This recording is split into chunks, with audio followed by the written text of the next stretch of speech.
د شلمې پیړۍ په پیل کې افغانستان د نړۍ له تر ټولو دودپالو ټولنو څخه شمیرل کېده. د هېواد په ډیریو سیمو کې د خلکو ژوند د پیړیو پخوانیو دودونو، قومي جوړښتونو، دینی باورونو او سیمهییزو مشرانو تر سخت اغېز لاندې و. که څه هم په کابل کې مرکزی حکومت موجود و، خو د هېواد په لرې پرتو سیمو کې د قبایلي مشرانو او سیمهییزو قدرتونو نفوذ لا هم ډیر پیاوړی و. افغانستان په ظاهره یو خپلواک دولت و، خو په نړیواله کچه یې بشپړه ازادي نه لرله. د هېواد بهرنی سیاست لا هم د بریتانوي هند تر اغېز لاندې و او کابل نشو کولی له نورو هېوادونو سره په بشپړه خپلواکه توګه اړیکې جوړې کړي. کله چې په 19 لومړي کال کې امیر عبدالرحمن خان چې د خپل سخت مرکزی سیاست له امله د اوسپنیز امیر په نوم مشهور و وفات شو، د افغانستان پر تخت د هغه زوی حبیب الله خان کېناست. دا د افغانستان په تاریخ کې یو مهم بدلون و، ځکه د واک انتقال چې تر دې وړاندې به ډیری وخت د کورنیو شخړو، سیالیو او خونړیو جګړو سبب کېده، دا ځل پرته له لویې مقابلې ترسره شو. د دې اصلي لامل دا و چې عبدالرحمن خان د خپلې واکمنۍ پر مهال د هېواد ډیری سیمې د مرکزي حکومت تر کنټرول لاندې راوستې وې او د دولت بنسټونه یې تر پخوا نسبتاً پیاوړي کړي وو. حبیب الله خان د خپل پلار په پرتله نرم او محتاط سیاست غوره کړ. هغه هڅه وکړه چې د پخوانیو دښمنانو پر وړاندې سخت دریځ ونه لري او یو شمیر هغه کورنۍ او مشران چې د عبدالرحمن خان له سیاستونو وروسته جلا وطن شوي وو، بیرته هېواد ته راستانه شول. همدغو راستنېدونکو کسانو له ځان سره نوي فکرونه، بهرنۍ تجربې او د اصلاحاتو نظریات راوړل.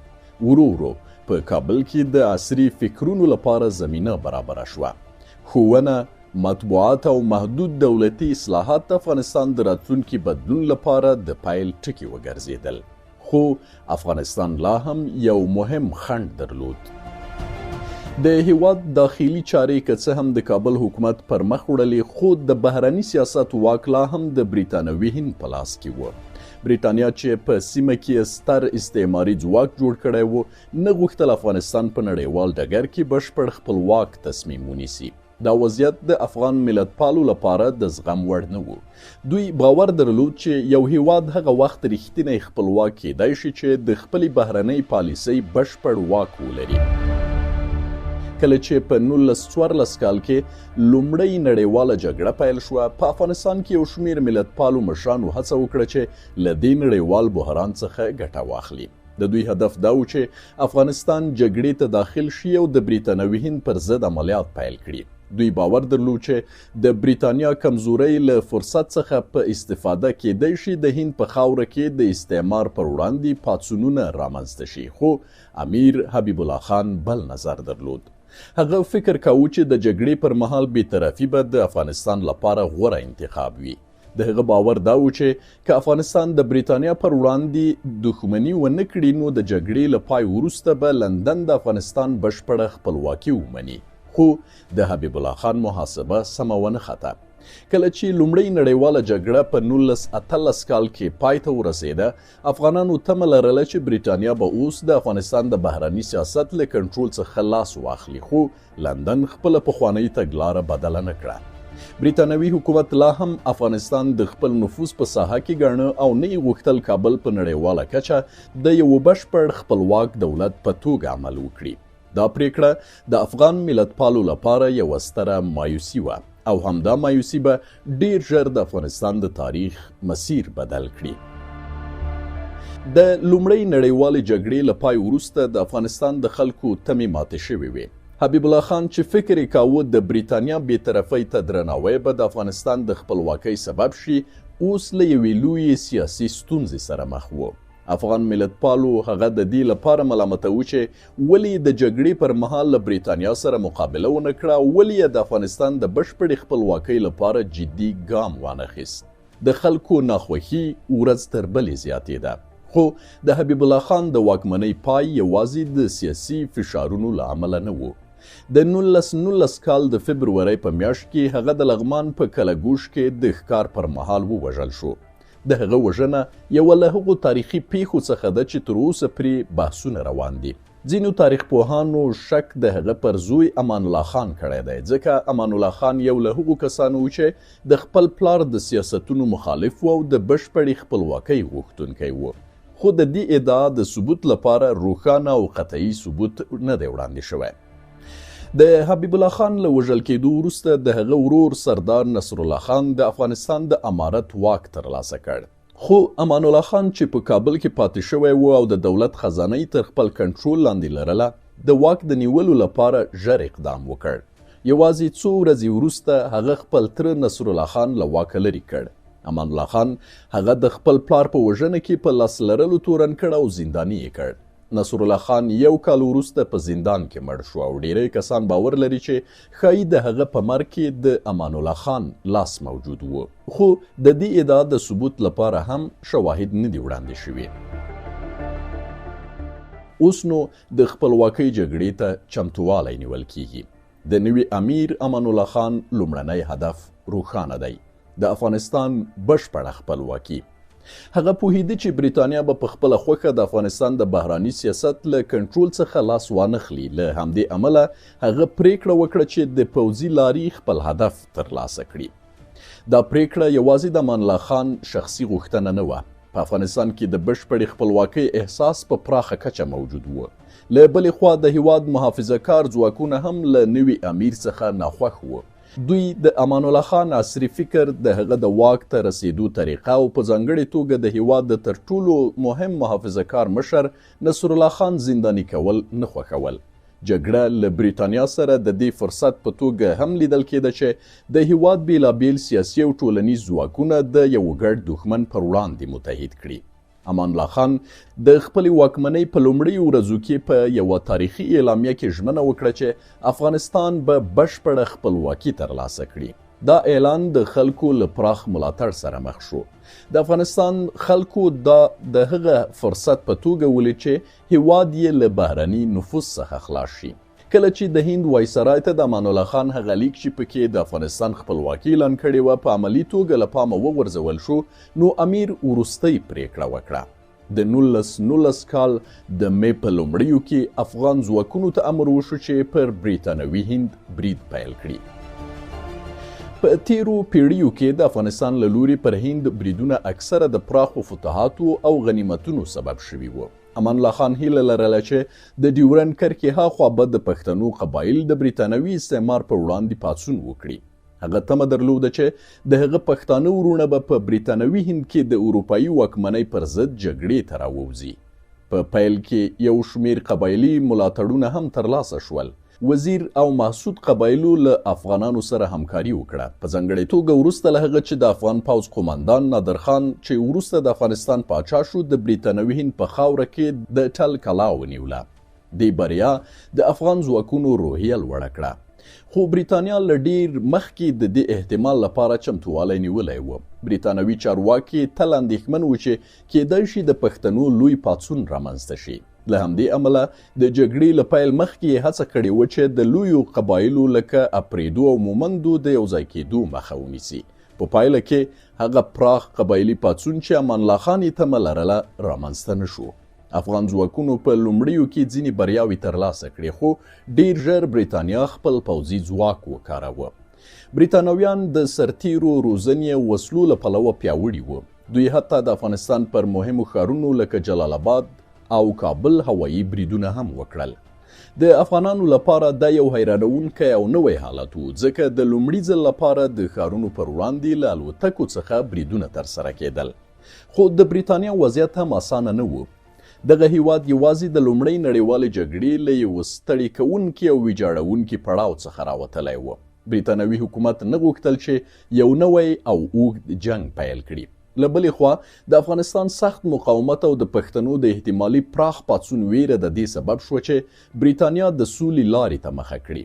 د 1919 کال د مې په وروستیو کې کله چې بریتانیا د اوربند وړاندیز وکړ، دواړو لورو موافقه وکړه.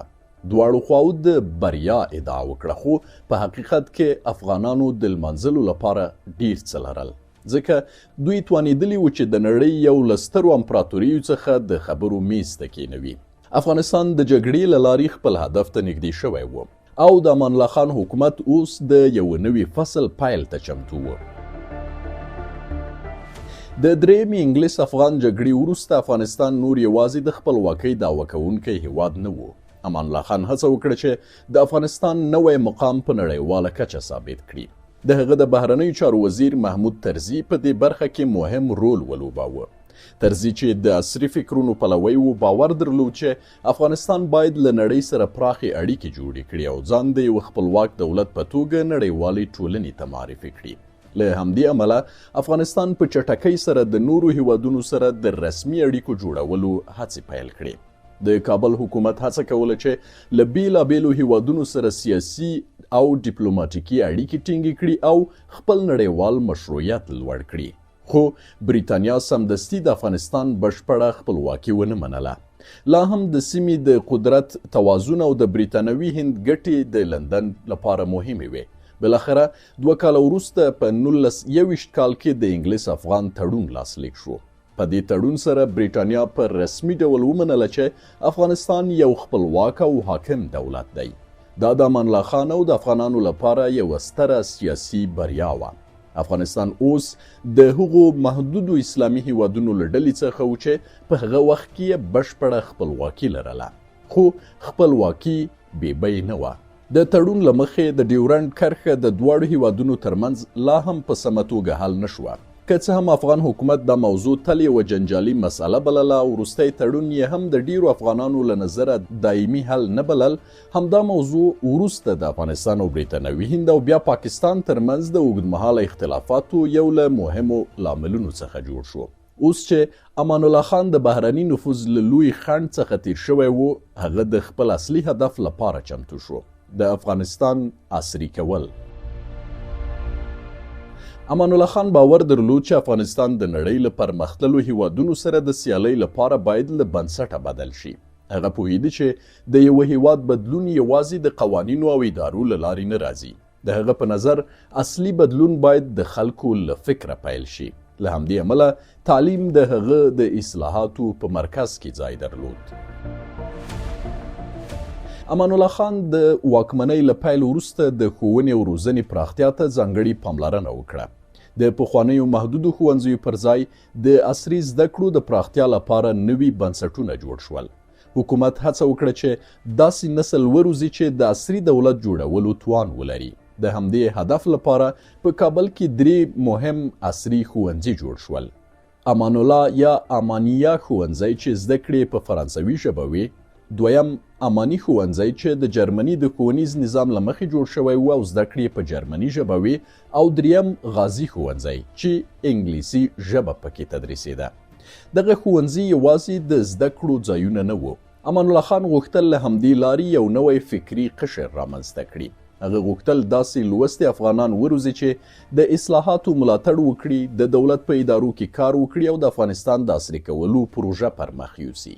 همدارنګه دې ښوونځیو به د راتلونکي پراخېدونکي دولتي نظام لپاره مسلکي کارکوونکي برابرول، ځکه یو عصري دولت یوازې په پاچا او پوځ نه جوړیږي، بلکې روزل شوو مدیرانو، ښوونکو، قاضیانو او مامورینو ته اړتیا لري.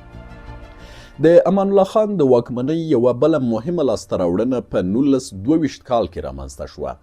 هغه د لرغونپوهنې د څېړنو لپاره فرانسوي افغان لرغونپوهنیز پلاوی یا DAFA ته د 30 کلونو لپاره د کیندلو اجازه ورکړه. دا پروژه به وروسته د افغانستان د لرغوني تاریخ په پیژندلو کې خورا مهمه ثابته شي.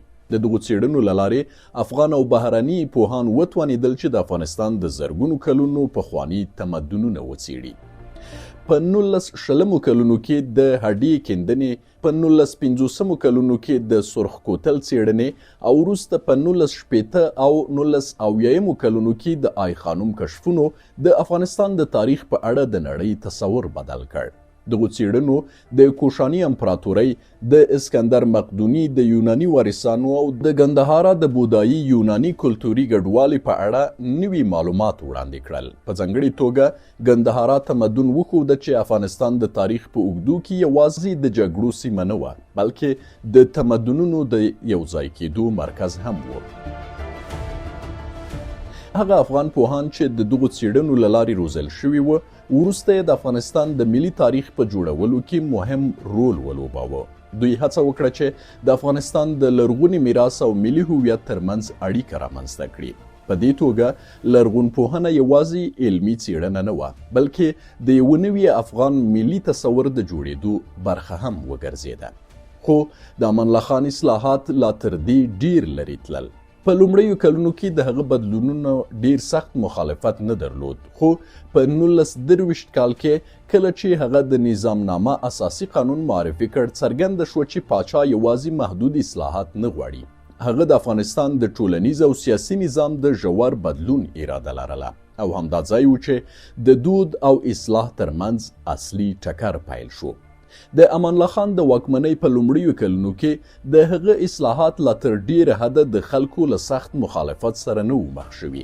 ډیری افغانان د خپلواکۍ له ترلاسه کولو وروسته خوشحاله وو او ځینو د نوي پاچا هڅې د هېواد د پیاوړتیا لپاره مهمې بللې. خو دا حالت هغه وخت بدل شو کله چې امان الله خان په 1923 کال کې د نظامنامې په نوم نوی اساسي قانون اعلان کړ.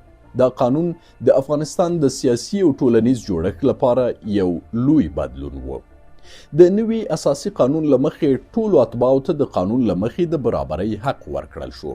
د پاچا واکونه محدود شول او د دولت قانون د قومي دودونو او سیمه‌ییزو رواجونو له مقام څخه پورته وبلل شو. امان الله خان غوښتل چې افغانستان د یو عصري دولت په توګه اداره شي، داسې دولت چې قوانین یې د ټول هېواد لپاره یو شان وي او پریکړې یوازې د قومي دودونو پر اساس نه وي. خو له همدې ځای څخه مخالفتونه پیل شول. د قبایلي مشرانو لپاره دا بدلونونه د اندېښنې وړ وو. د افغانستان په ډیریو سیمو کې قومي مشران له پیړیو راهیسې د خپلو خلکو په چارو کې پراخ واک درلود. دوی د شخړو حل، د ټولنیزو قوانینو پلي کول او د خلکو مشري کوله. اوس داسې ښکارېده چې کابل غواړي د دوی دا دودیز واک محدود کړي.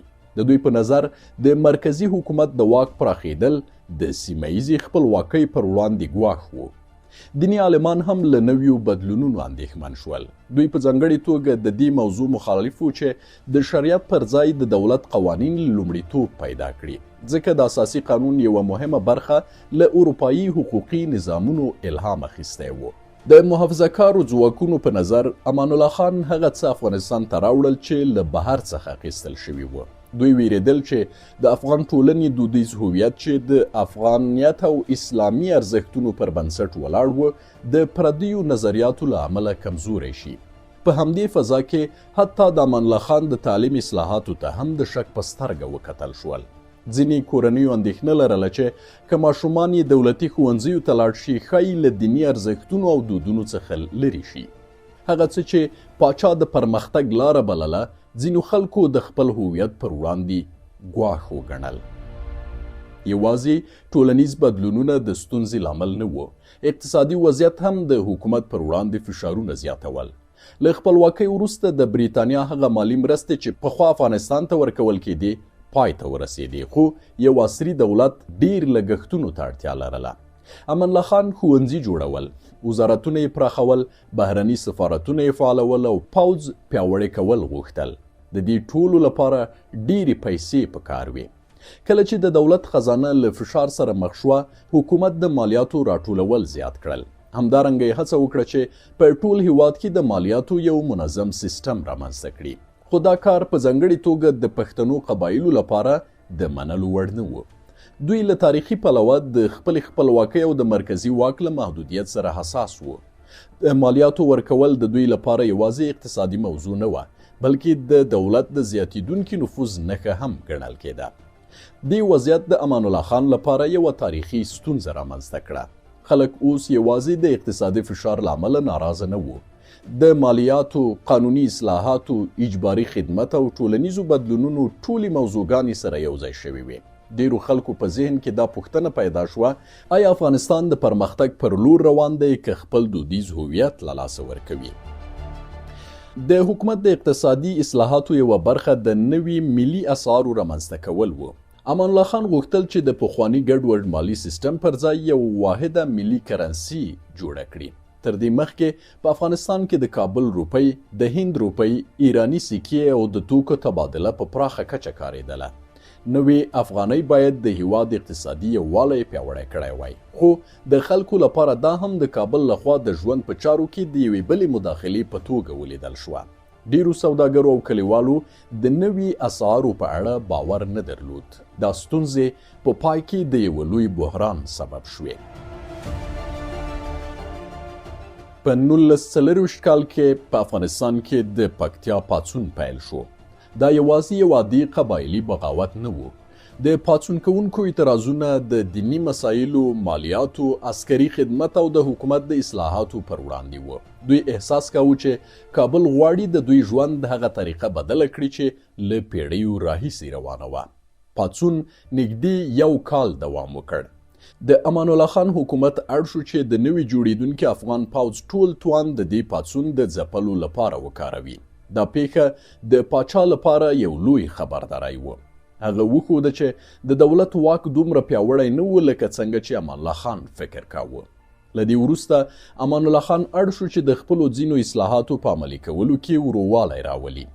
د هغه خسر او فکری لارښود محمود طرزي وروسته سپارښتنه کړې وه چې بدلونونه باید په تدریجي ډول راولي. طرزي باور درلود چې افغانستان د ژورو اصلاحاتو لپاره لومړی یو پیاوړي او وفادار پوځ ته اړتیا لري، هغه څه ته ورته چې مصطفی کمال اتاتورک په ترکیه کې ترسره کړي وه. خو ځوان پاچا د دې مشورې له منلو ډډه وکړه. هغه لا هم باور درلود چې افغانستان باید په چټکۍ سره بدل شي او ډیر ژر به د هغه د اصلاحاتو سرعت نور هم زیات کړي. په 1920 کال کې امان الله خان له یو داسې سفر سره مخ شو چې وروسته د هغه د واکمنۍ په تاریخ کې یو مهم بدلون رامنځته کړ.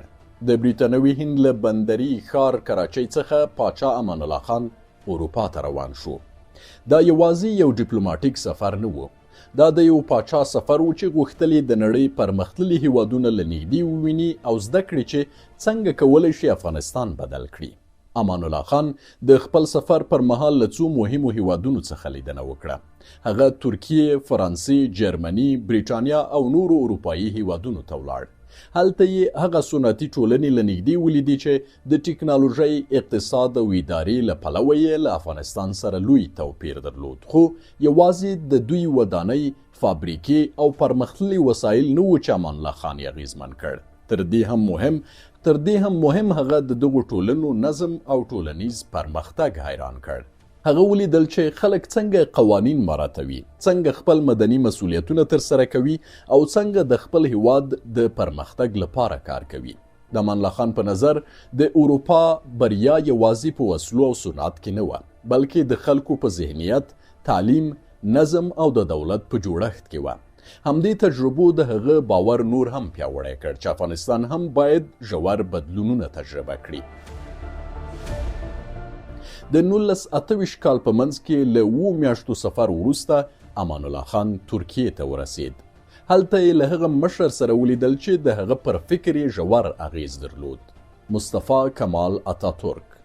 اتاتورک هغه وخت په ترکیه کې د پراخو اصلاحاتو مشري کوله. هغه د عثماني امپراتورۍ له ړنګېدو وروسته یو نوی عصري او سیکولر دولت جوړاوه. امان الله خان د اتاتورک له تجربې الهام واخیست. خو په یوه مهمه موضوع کې اتاتورک له امان الله خان څخه احتیاط غوښت. هغه افغان پاچا ته مشوره ورکړه چې اصلاحات باید په تدریجي ډول عملي شي.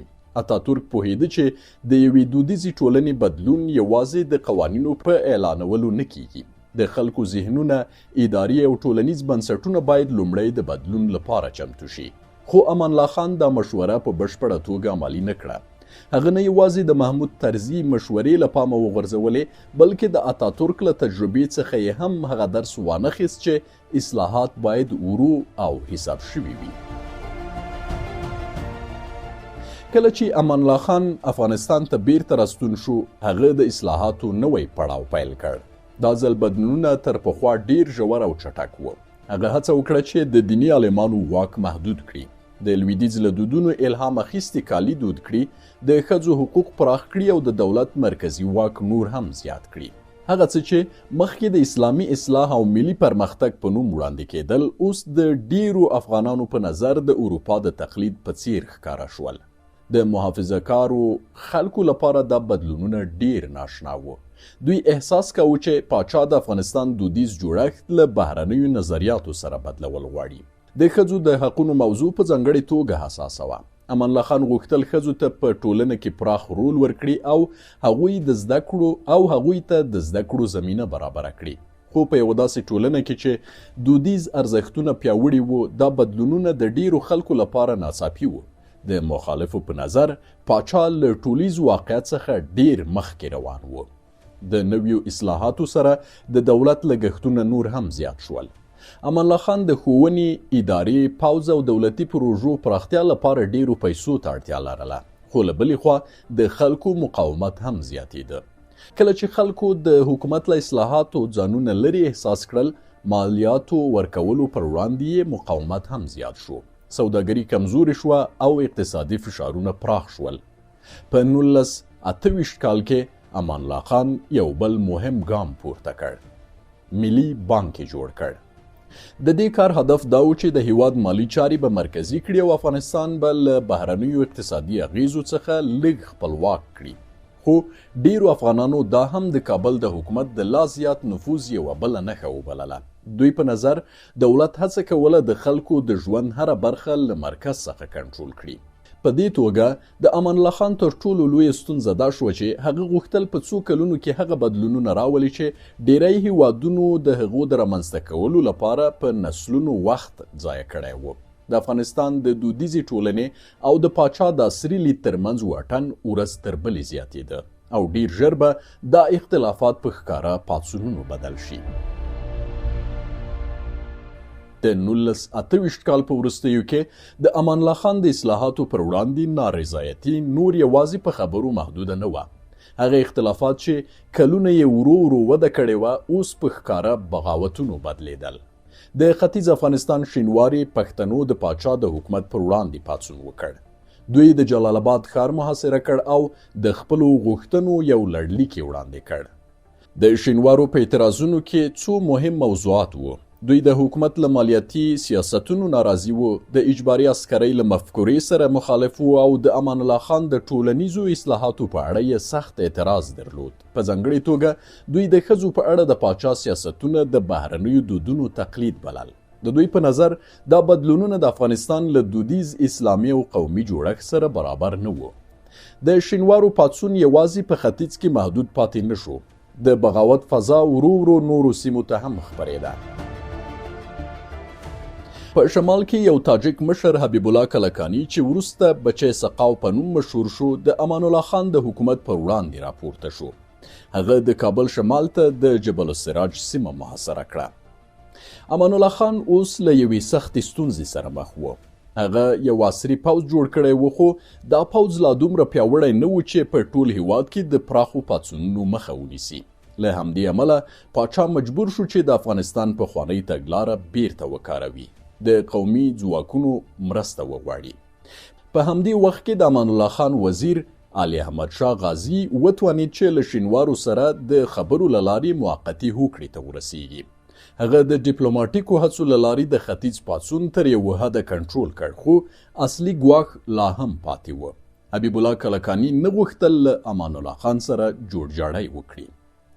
که څه هم د کلکاني لومړنۍ هڅې د کابل د نیولو لپاره ناکامې شوې، خو د امان الله خان سیاسي موقف ورځ تر بلې کمزوری کېده.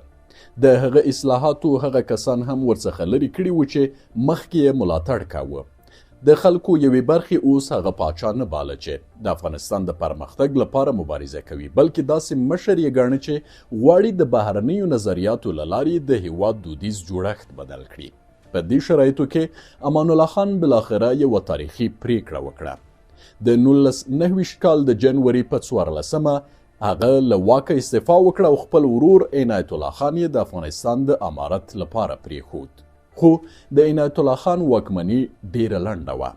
یوازې 3 ورځې وروسته کله چې حبیب الله کلکاني کابل ته داخل شو، عنایت الله خان هم واک پریښود او له هېواده ووت. کلکاني اوس د کابل واکمن و، خو د افغانستان ډیری خلکو هغه د مشروع پاچا په توګه نه پیژاند، ځکه هغه د شاهي کورنۍ له دودیزې سلسلې څخه نه و. د هغه مخالفانو په سپکونکو ډول ورته لقب ورکړ. بچی سقاو. د کلکاني واکمنۍ د هېواد ستونزې حل نه کړې، بلکې افغانستان د یوې نوې کورنۍ جګړې مرحلې ته داخل شو. ډیرو قومي مشرانو او شاهي پلویانو هغه د یو واکمن په توګه نه پیژانده او په هغه کې دا وړتیا هم نه لرله. په همدې وخت کې یو بل شخصیت راڅرګند شو، نادر خان. نادر خان د شاهي کورنۍ له مهمو څیرو څخه و. هغه د بارکزیو او درانیانو له شاهي کورنیو سره تړاو درلود. نادر خان د امان الله خان د پخواني پوځ له مهمو قومندانانو څخه و او د هېواد سیاسي جوړښت په اړه یې پراخه تجربه لرله. هغه پوهیده چې د واک د ترلاسه کولو لپاره یوازې پوځ کافي نه دی، د قومي ملاتړ اړتیا وه. نادر خان په چټکۍ سره د یو شمېر پښتنو قبایلو ملاتړ ترلاسه کړ. هغه له خلکو سره ژمنه وکړه چې د امان الله خان هغه اصلاحات به بیرته لغوه کړي چې د خلکو د ناخوښۍ سبب شوي وو. همدارنګه هغه د بریتانیا ملاتړ هم ترلاسه کړ. په دې توګه نادر خان د کلکاني پر وړاندې د اصلي سیال په توګه راڅرګند شو. د 1929 کال تر اکتوبر پورې د نادر خان ځواکونو کابل ونیو. ښار ونیول شو او د کلکاني حکومت پای ته ورسید. یوازې یوه میاشت وروسته حبیب الله کلکاني اعدام شو. نادر خان د افغانستان پاچا شو او د مصاحبان کورنۍ یې واک ته ورسوله. دا کورنۍ به د افغانستان وروستۍ شاهي کورنۍ وي چې تر 1993 کال پورې به واکمني کوي. خو د امان الله خان کیسه یوازې د یو پاچا د سقوط کیسه نه وه. دا د یو داسې مشر کیسه وه چې غوښتل یې افغانستان په لنډ وخت کې بدل کړي. هغه د افغانستان کمزورۍ په سمه توګه درک کړې وې. هغه پوهیده چې یو دودیز او منځوي هېواد باید له نړۍ سره سیال شي. خو د هغه لویه تېروتنه دا وه چې د یوې ژورې دودیزې ټولنې بدلون سرعت یې ډیر زیات کړی و. امان الله خان غوښتل د څو نسلونو اصلاحات په یوه لسیزه کې عملي کړي، خو د هغه ټولنه لا د دې چټک بدلون لپاره چمتو نه وه. د هغه ځایناستو مصاحبانو د هغه له تجربې زده کړه وکړه. هغوی د ټولنیزو اصلاحاتو پر ځای ورو تدریجي او محتاط بدلونونه غوره کړل. سره له دې د امان الله خان میراث تر نن ورځې پورې ژوندی دی. ډېری افغانان هغه د هغه پاچا په توګه یادوي چې افغانستان ته یې خپلواکي راوړه. هغه پاچا چې د یوه نوي افغانستان خوب یې لیدلی و، خو د هغه خوب د دود او بدلون ترمنځ په یوه لویه تاریخي جګړه بدل شو. امان الله خان هغه پاچا چې افغانستان یې بدلول غوښتل، خو افغانستان بدل کړ. که دا ویډیو مو خوښه شوې وي لایک یې کړئ، په کمنټ کې خپل نظر سره شریک کړئ او که چیرته زموږ یوټیوب چینل ته نوي یاست نو زموږ یوټیوب چینل سبسکرایب کړئ او ورسره په څنګ کې د زنګولي تڼۍ هم کېکاږئ تر څو دا ډول تاریخي معلومات تر نورو ژر تاسو ته در ورسیږي.